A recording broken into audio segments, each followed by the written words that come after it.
All right.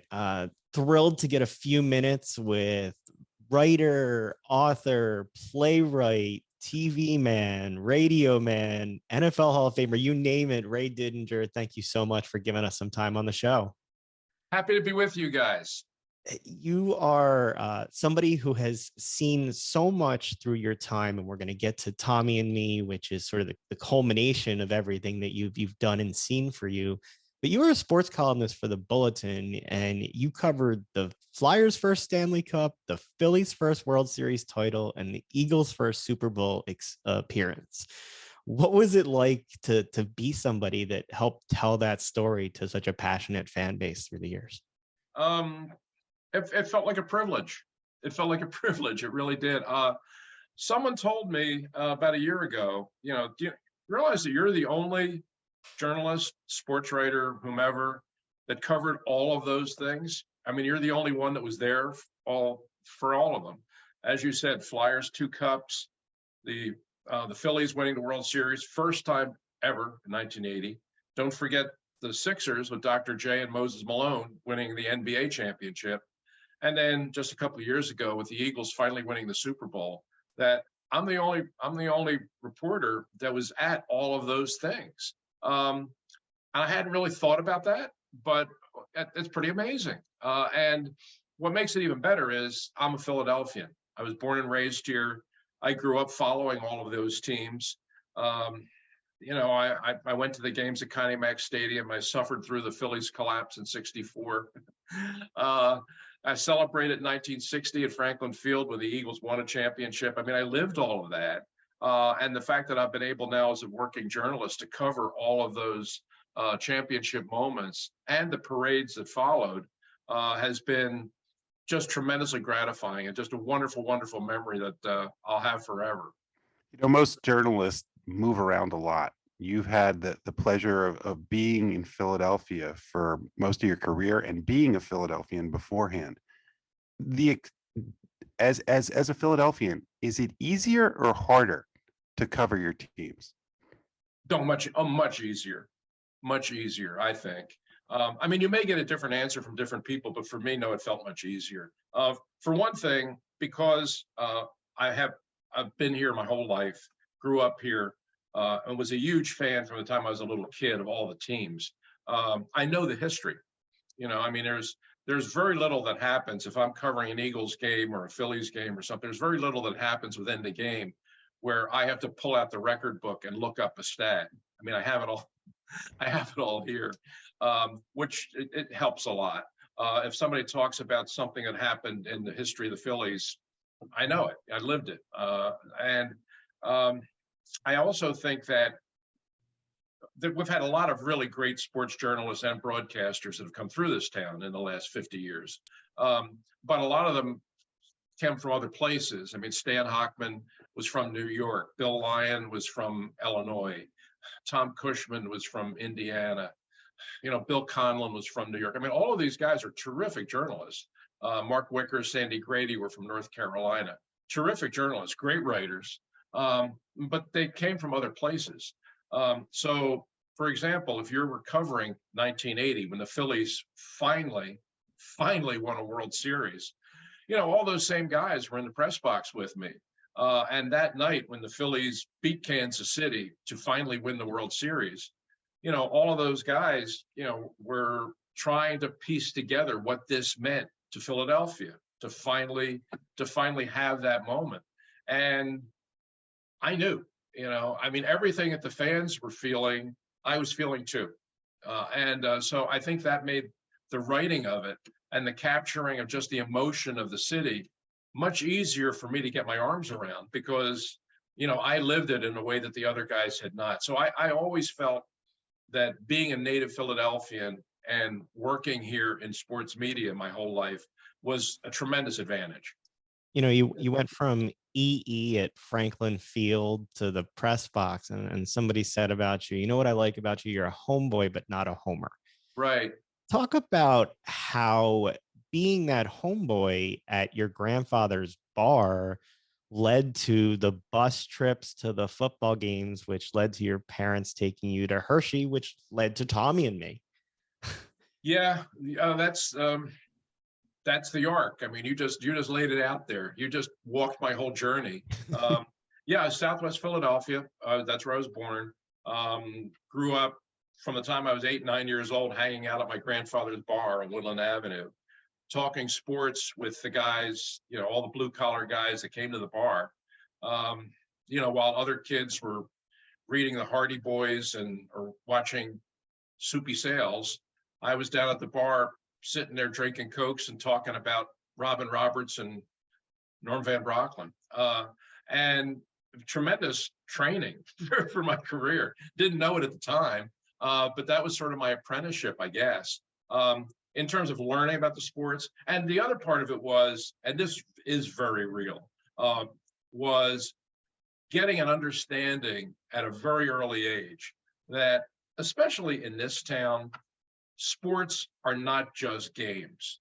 There are a lot of people that, unless you're really in that culture, say, why do people get all excited about these games? Why do they pay so much attention about, whether the Phillies win or lose? Why do they get all worked up about the Eagles on Sunday?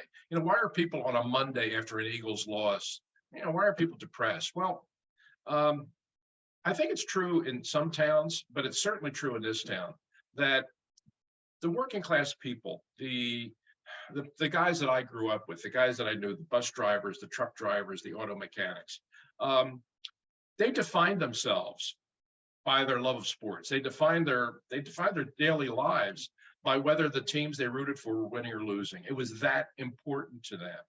So I think when I got into the sports media business, I didn't look at the games as, just games. I mean, I understood that these were things that were really important in people's lives. And whether your team won or lost was something that you carried around inside of you. And I think that that's one of the things that kind of drew me to the business in the first place. And it's one of the things that, that I really came to appreciate, that, it's not just guys playing a kid's game.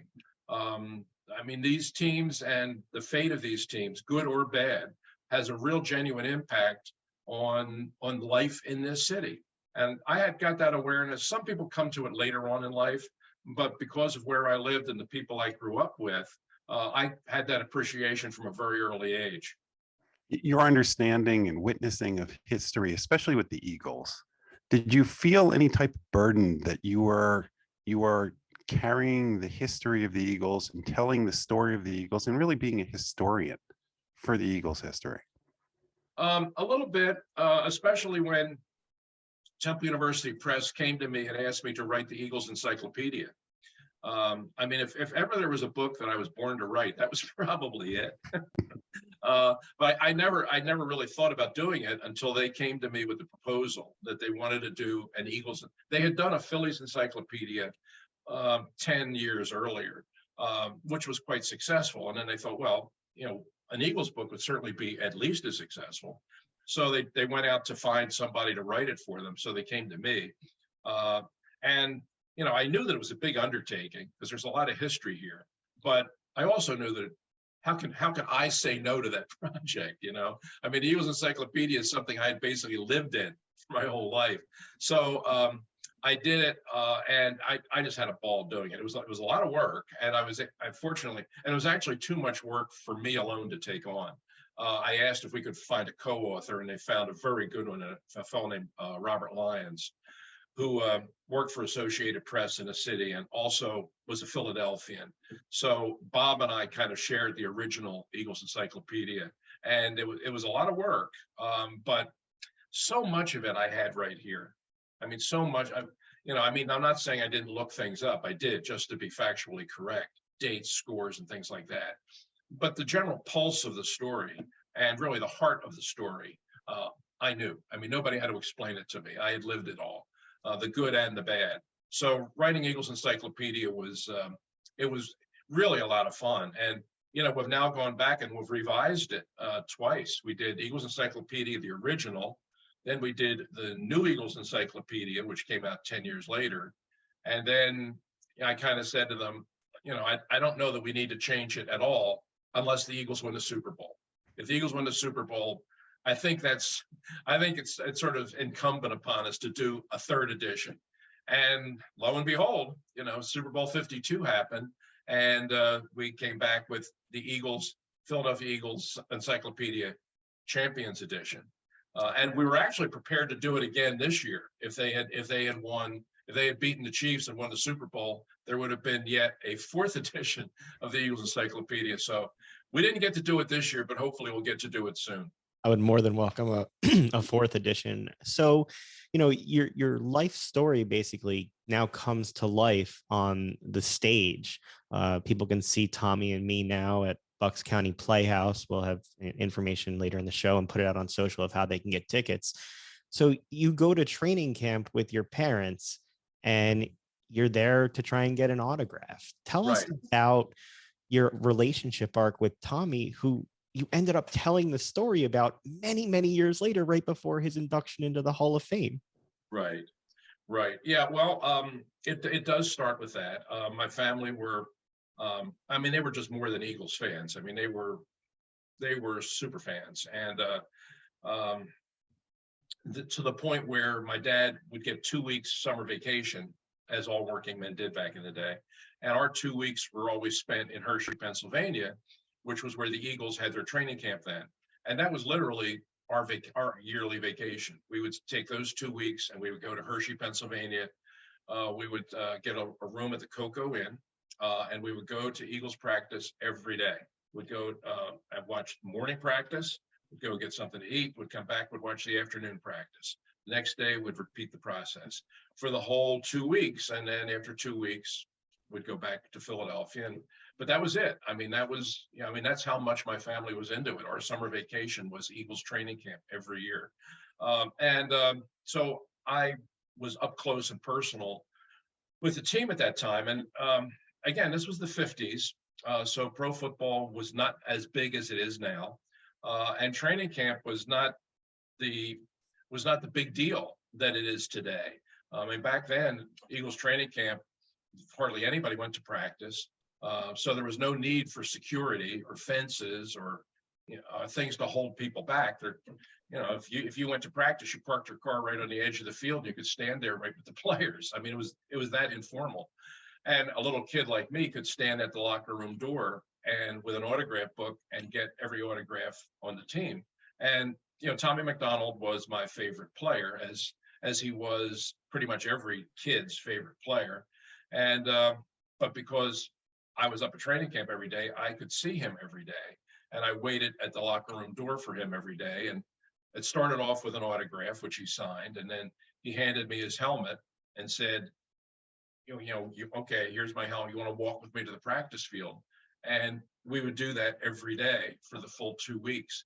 And we did that every summer for his whole 7 years with the Eagles.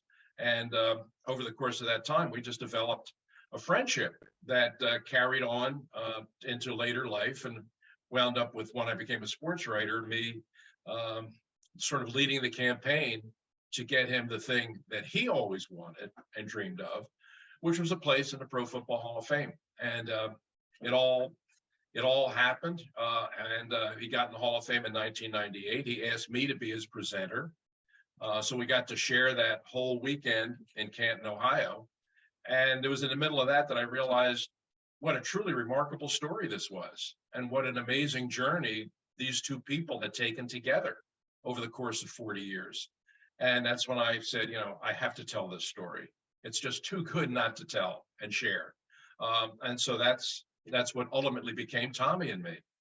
We're going to be lucky enough to see that story, but if you could go back, if Ray Didinger of today could go back to the kid that went to Hershey for 2 weeks every year and say, this is how your life was going to end up, that someday you were not only going to tell the story of the Eagles and get to report on the Eagles, but that you were going to be in the Hall of Fame room, sitting there helping decide who is going to be in the Hall of Fame.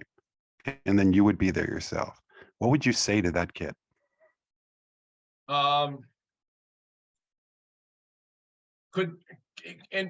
In real terms, couldn't imagine it happening, but wished it, hoped for it, thought about it. When I was up at Eagles training camp, I just became, I loved the sport. I loved having that kind of intimacy with the players and kind of being able to see the game up close and develops a friendship with some of the players, especially with Tommy. I began thinking down the road about, what I'd like to do in life and thinking, boy, I'd like to be involved in this somehow, some way. I mean, I don't know exactly how. I can't begin to tell you exactly what, but I thought, look, I knew I wasn't going to play in the NFL. I knew that was highly unlikely. But I also was up there enough and around it enough that I saw the other people, and I saw the newspaper guys who were covering the team for the newspaper, and I read their articles, and I saw the broadcasters, and I saw those guys, and I thought, maybe maybe that's attainable. And so when I got along in school and I had some teachers tell me that you have writing ability. You could, if you really worked at it, you could be a writer. That's when I began to put the pieces together and say, okay, if I'm going to be a writer, why don't I write about something I know and love, which is sports, particularly football.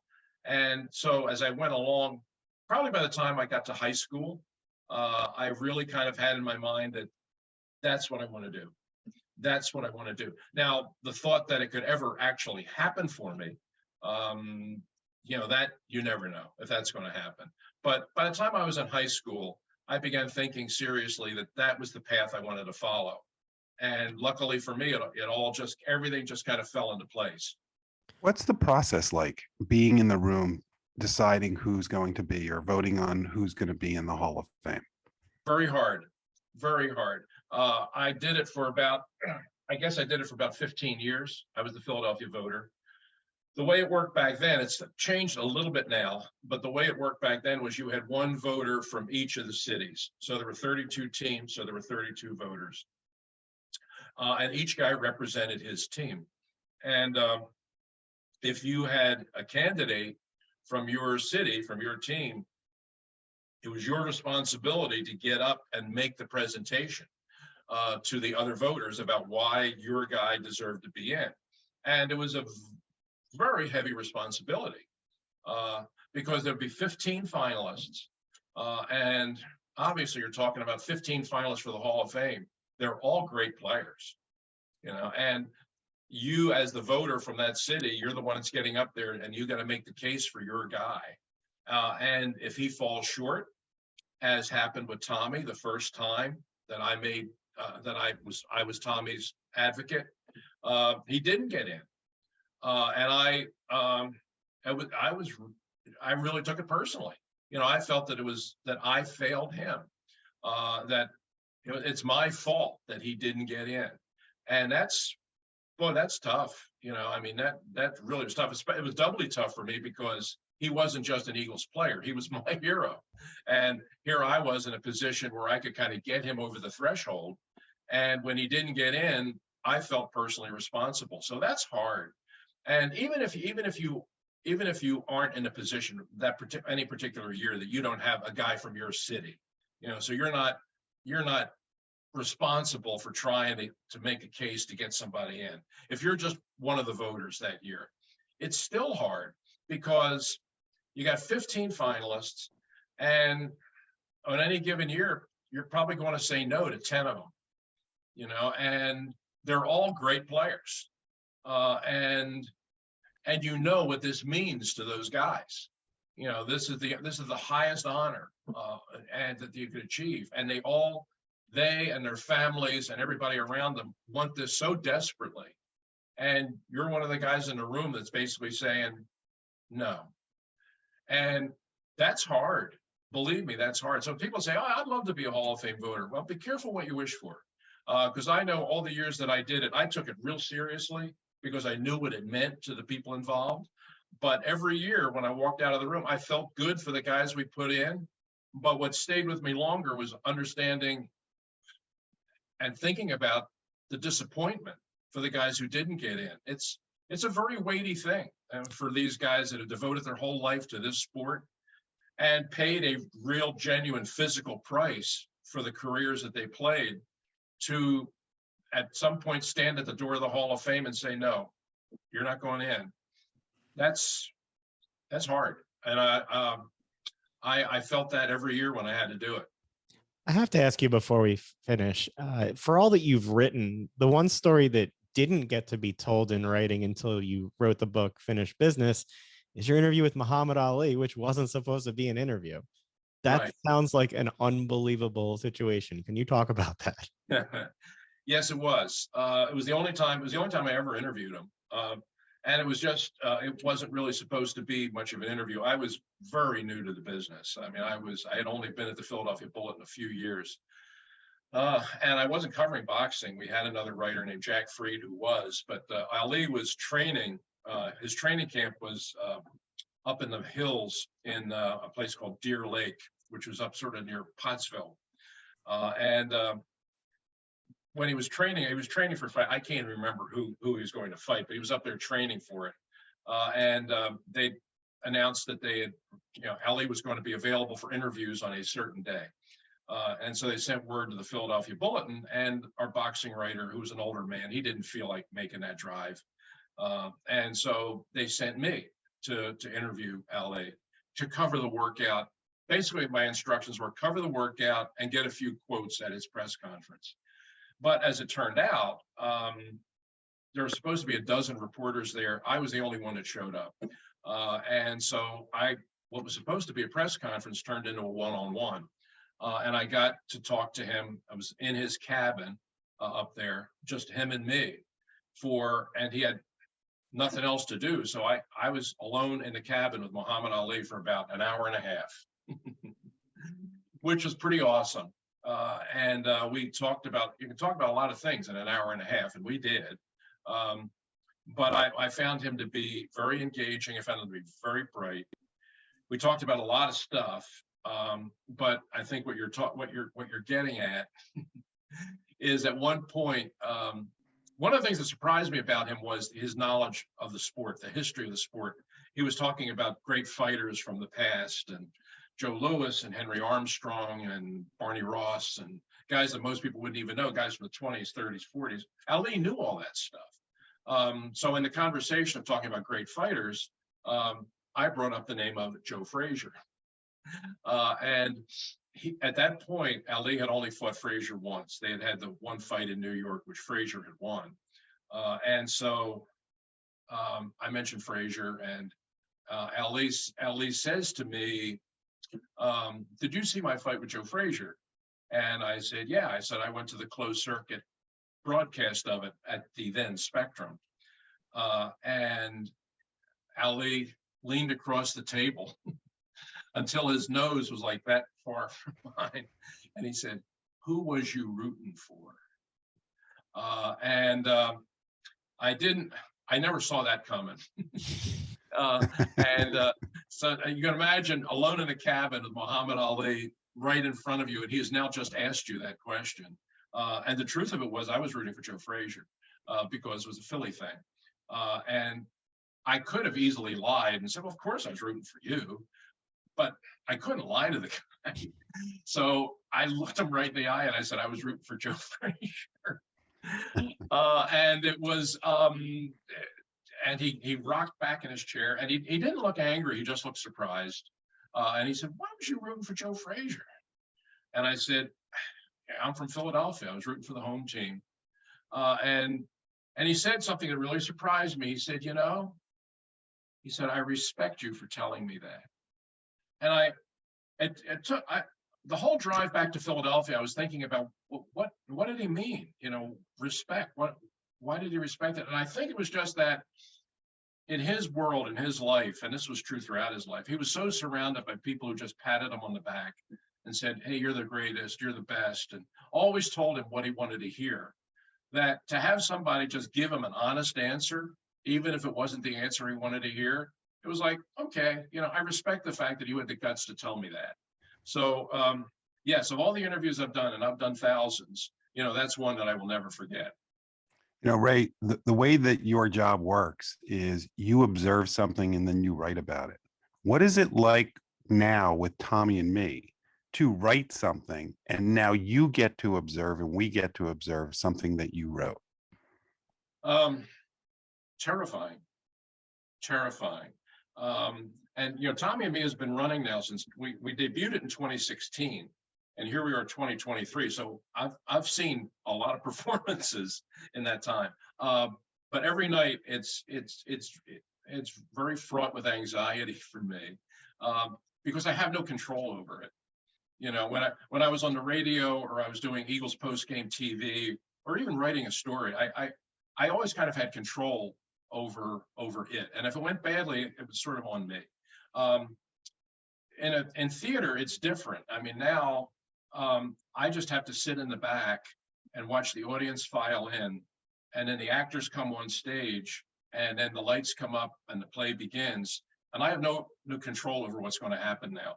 And if it goes well, and thank heavens it goes well most nights, that's great, and I enjoy it. But there's that fear of, okay, the play's about to start, and I can't do anything to help it.